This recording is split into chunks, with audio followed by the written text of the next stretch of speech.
focusing on winning arguments, we're teaching the basic fundamentals of sales and marketing and how we can use them to win in the world of politics, teaching you how to meet people where they're at on the issues they care about. Welcome to The Brian Nichols Show. Well, happy Wednesday there, folks. Brian Nichols here on The Brian Nichols Show, and thank you for joining us on, of course, another fun-filled episode. I am, as always, your humble host, and today it's you and me, and we're going to be talking about the Libertarian Democratic hero governor, Jared Polis. Well, that might not be the take of one particular article we're going to be reading today from Newsweek. But before we get there, want to go ahead and give a shout out to today's sponsor.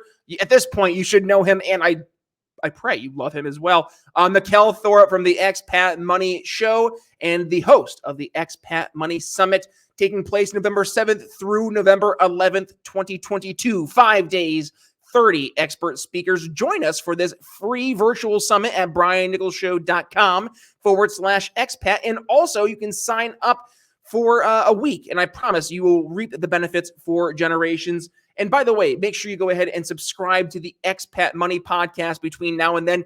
Get all learned. Mikkel, make sure he catches you up on the world of expatriation so you're all set for the Expat Money Summit. Again, taking place there the 7th through the 11th of November. Head to briannicholsshow.com/expat and get your free tickets today. All right, folks. So we talked about him here on the program in the past, and that is Governor Jared Polis of Colorado. And we've talked about him for a number of reasons, mainly being, well, we've heard him be, quote, a libertarian darling. And we've heard this time and again. Justin Amash was a big fan of him when they were together in Congress.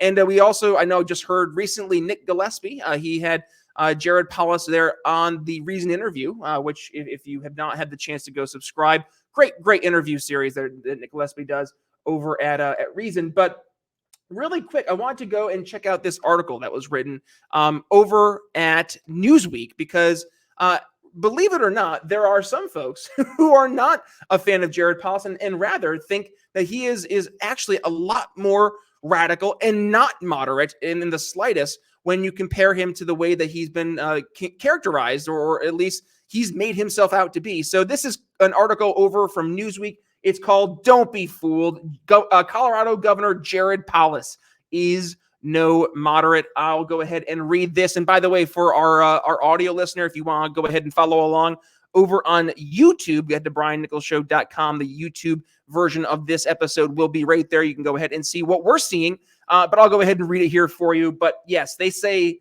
and by the way, this is so pertinent because we've seen the conversation about, well, will Joe Biden make it? And I guess the answer has become more and more apparent. Probably not, in terms of whether he can run or if he can just make it through his term. And also he'll be like, what, 90, 100 by the time that his term would actually end if he were to win in 2024. So this article starts off with Jared Polis. He's running for president. He'll deny it, and he has denied it. But in the last month or so, the Colorado governor's publicity people have been busy. Polis has written an op-ed in the Washington Post defending charter schools. Libertarian journalist Nick Gillespie, hey, there he is, recorded a glowing podcast profile for Reason. There was a holiday weekend puff piece in The Hill, and this Monday, the Wall Street Journal praised Polis for standing up to the climate lobby. All of these pieces have one aim: to make the progressive Democratic governor look as though he's not all that progressive. Indeed, maybe he's a moderate or even a liberal with libertarian leanings who will keep the government off your back. I frequently hear out-of-state conservatives hopeful for someone to pull the Democrats back from their current woke insanity offer this description as their impression of Polis. Those of us, though, who have seen his governance here in Colorado up close and personal know better. All right. Consider Polis' support for charter schools. He comes by that honestly and is featured on the Democrats for Education Reform page as a champion of school reform. But the delegates who put Polis on the primary ballot for governor in 2018 told the state chapter of DFER to stop using the word Democrats in their name, effectively booting the organization out of the party. Since then, Polis has done little to nothing to ruffle the feathers of the teachers' unions or welcome the group back to the state party. Reason may ask whether Polis is, quote, the most libertarian governor in America, but libertarianism doesn't mean standing aside and letting municipalities do your dirty work for you. Polis let Denver Mayor Michael Hancock lead on coronavirus lockdowns en masse before imposing a statewide lockdown himself. Polis also signed a bill allowing cities and counties to enact stricter but not looser gun regulations than the state imposes. and there's nothing particularly libertarian about opening the door to public employee unions in a traditionally non-union state like Colorado. I'll pause right there. I'm a little torn on that one, honestly, because if we're being fair, so let's take this first bit here. Right now, this is the understanding that nobody here is a fan of the coronavirus lockdowns. We have been against these mandates from the very onset. But to say that it's not libertarian for him to let the localities make these decisions, I mean, it's something I think we'd actually prefer to see, because we've seen the alternative, right? We've seen what happens when you have a governor who will do the exact opposite. In this case, let's look at the blue states. I mean, Cuomo up in New York, who I mean, we forget he was one of the champions for lockdowns. Whitmer up in Michigan, Murphy, New Jersey, Wolf, Pennsylvania, Newsom in California. All these blue governors, they locked their states down, and they did so by using the bully pulpit of the governorship. So frankly, I mean, yeah, he brings up the imposing the statewide lockdown himself. The Polis did it. Yeah, that focus on that, but don't. I wouldn't focus so much on the fact that he didn't do anything to stop those local mayors from doing that. I think we would rather see that be the process versus the vice versa, which again we saw take place in those blue states. The other thing that they brought up was Polis signing a bill that allowing cities and counties to enact stricter but not looser gun regulations than the state. I hear the complaint about the not looser, and trust me, I'm as pro 2A as they come. I firmly believe in the right to bear arms, especially with the way the world's going right now. But again, I think we do want more of this autonomy back to these localities. So from a 2A standpoint, yeah, not exactly a conservative or pro Second Amendment argument, but from a libertarian, maybe more federalist, and maybe that's the approach I would rather take here. Is this is more of a federalist approach that I would rather see. I think a lot of us would rather see too, and I'm not sure the libertarian critique is really worth it here. And the particularly nothing about libertarian about opening the door to public employee unions in a traditionally non-union state like Colorado. Fair. Yeah, public unions, don't like those in general, because that just creates a system where you have unions literally going against the taxpayers, which, okay, that doesn't seem weird or anything. So let's continue reading this article here. As for standing up to the climate lobby, Polis is the climate lobby. Ooh, fighting words. The Journal editorial board praises him in vetoing a new requirement to include electric vehicle charging points in new residential buildings. But in the same session, Polis signed a bill requiring updated municipal building codes that have added up to $70,000 to the cost of new homes in towns where they have been implemented. And he did this in a state with one of the most unaffordable metropolitan areas for housing in the entire country. Yeah, definitely. That's an absolutely spot on critique. For all the talks in the Hill of not telling people what to do, Polis is a champion at telling people what to do. In addition to his home in Boulder, he owns vacation houses in rural Weld County. But a neighbor put up a fracking well, and Polis bankrolled a statewide initiative imposing a 2,000-foot setback for new drilling. And when voters decisively rejected that initiative at the polls, he worked with the legislator to pass similar legislation anyways. So what's the presidential play for someone who doesn't even show up on the predicted roster of potential 2024 Democratic nominees? Polis hopes to be reelected as governor by a comfortable margin, which would make him an outlier in this fall's expected Democratic bloodbath, and it will be a bloodbath. With progressives doing well in Democratic primaries, they will be obvious scapegoats. There's still the matter of the incumbent president. Primarying a sitting president running for re-election has traditionally been route to disaster, either for the challenger if the challenger is weak, or for the party if the challenger is strong.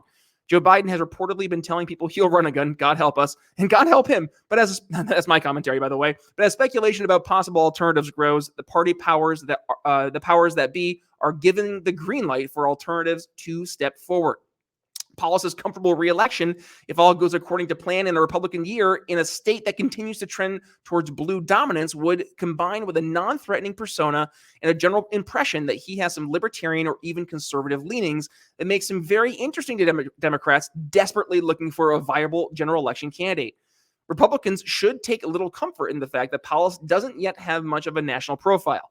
He was one of the original architects of the Colorado blueprint that turned the state from solid red to increasingly solid blue starting in 2004.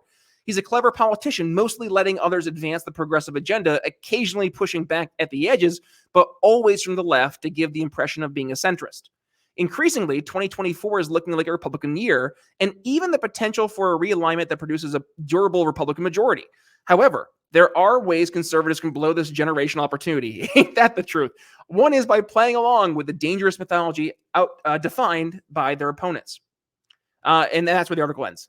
So not really great ending, I guess, to that article. But I think the sounding argument and position there is, yeah, there are a lot of red flags about Jared Polis. And I think this goes to both, I guess, on the left, and maybe this is a lesson to me as well. On the right, we have to pay attention to who it is that we align ourselves with, especially when they might, I say might not, they definitely will use the libertarian sentiment that is, it's indicative in just the way that we Americans approach life, it seems. I mean, we have this libertarian underlying theme that just, it guides us. And it's really down to the idea of not hurting people and not taking their stuff. So I think, there is a definite appeal for someone like Jared Polis. That then the main question obviously becomes, will the Democrats embrace him? And we've seen more and more so over the past few years, the Democrats have started to embrace more of those loud voices from the progressive left, more and more so to the point that now they are leading the narrative. They are leading the messaging in many cases for what not only the agenda would be or should be for the Democrats, but what it actually is ended up being. And we're seeing this right now with the Biden administration, with a lot of the far left folks who've been put in positions of power there. So, will Jared Polis be embraced by Democrats?